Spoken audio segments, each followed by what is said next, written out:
ஆறு, குளம், குட்டை, ஓடை, ஏரி, கடல், சமுத்திரம், கால்வாய், இது எல்லாமே என்ன? தண்ணீர்.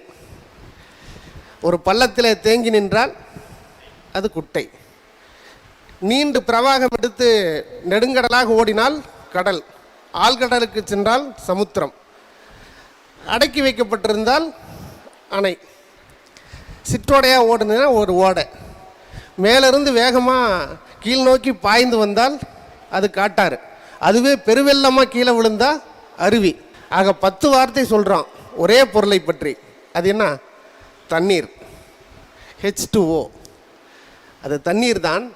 அந்த தண்ணீர் சமூக ஊடகத்துக்கிட்ட வேறு மாதிரி இருக்குது, நண்பர்கள்கிட்ட வேறு மாதிரி இருக்குது, பெற்றோர்கள்கிட்ட வேறு மாதிரி இருக்குது, கணவன்கிட்ட வேறு மாதிரி இருக்குது, மனைவியிட்ட வேறு மாதிரி இருக்குது, மகள்கிட்ட வேறு மாதிரி இருக்குது, மருமகன்கிட்ட வேறு மாதிரி இருக்குது.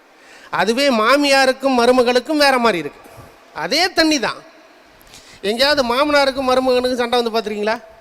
மாமனாருக்கும் மருமகனுக்கும் 2 பேரும் கண்ணிலேயே பேசிக்குவாங்க. எப்பட்றா வச்சு சமாளித்த, என் தலையில் கொண்டு வந்து கட்டிக்கிட்டே அப்படின்னு பேசிக்குவாங்க இல்லையா? அந்த நிலை எல்லா இடத்துலையும் தண்ணீர் தான். அந்த தண்ணீர் என்பது நம்ம மனசு, நம்ம ஆக்கம், நம்ம எண்ணம், நம்முடைய உள்ளுணர்வு, நம்முடைய ஒழுக்கம், நம்முடைய அறம். அது எல்லா நிலைக்கும் மாறும். நம்முடைய அறம் என்பது நியாயமானதாக இருந்தால் நம்முடைய நட்பிலே என்றைக்கும் விரிசல் வராது. பாசம் என்பது நியாயமானதாக இருந்தால் நம் குடும்பத்தில் என்றைக்கும் குழப்பம் வராது. நம்முடைய நோக்கம் என்பது சிறப்பானதாக இருந்தால் சமூக ஊடகங்கள் நம்மிடம் கிட்டே நெருங்காது. எல்லாத்துக்கும் சாவி எங்கே இருக்கு? நம்மகிட்டயே இருக்கு. வாய்ப்புகளே இல்லாத வாழ்க்கை முறை வாழ்ந்து கொண்டிருக்கிறவர்கள் எல்லாம் கூட இந்த மண்ணில் மிகப்பெரிய உயரத்தை அடைந்திருக்கிறார்கள் என்றால் திஸ் கிளாசிஃபிகேஷன், இந்த பகுப்பு முறையை அவர்கள் மிகச்சரியாக ஆராய்ந்து அதை மிகச்சரியான இடத்திலே பதிவு செய்து வைத்திருக்கிறார்கள்.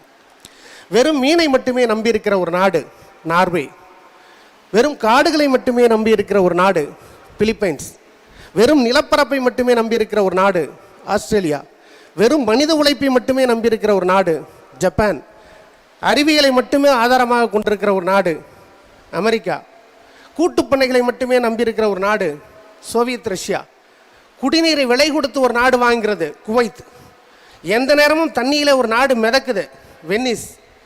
இப்படி வசதிகளற்று இயற்கையின் நெறிமுறைகளுக்கு, இயற்கையோட வரங்களுக்கெல்லாம் எதிராக சபிக்கப்பட்ட நாடுகள் எல்லாம் கூட இந்த மண்ணில் மிகப்பெரிய பிரவாகம் எடுத்து மிகப்பெரிய வெற்றி அடைந்து வல்லரசு என்கின்ற உயரத்தினை தொட்டு பார்த்து விட்டு நிற்கிற நிலையில் 125 கோடி உலக புத்திசாலித்தனத்தை மொத்தமாக வைத்திருக்கிற இன்றைக்கு நாசாவில் இருக்கிற வேலை பார்க்கக்கூடிய மிகப்பெரிய தொழில் பொறியாளர்கள் அத்தனை பேருமே மூக்கின் மீது விரல் வைக்கிற அளவுக்கு மிகப்பெரிய டெக்னாலஜிக்கல் பவர் எங்கே இருக்குன்னு பார்த்தீங்கன்னா அது எல்லாமே இந்திய மூளைன்னு சொல்கிறாங்க.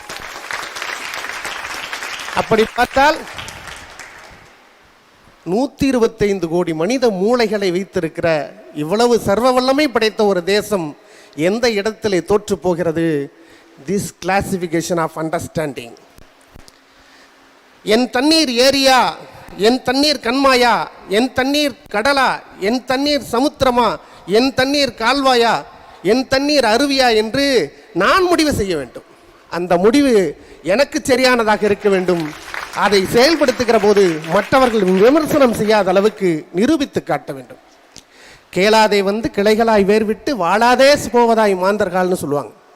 பிறந்துட்டு வாழாமையே போயிடுறது. அப்படி ஒரு வாழ்க்கை முறை வாழ்ந்து விடாமல் நாம் வாழ வேண்டும் என்றால்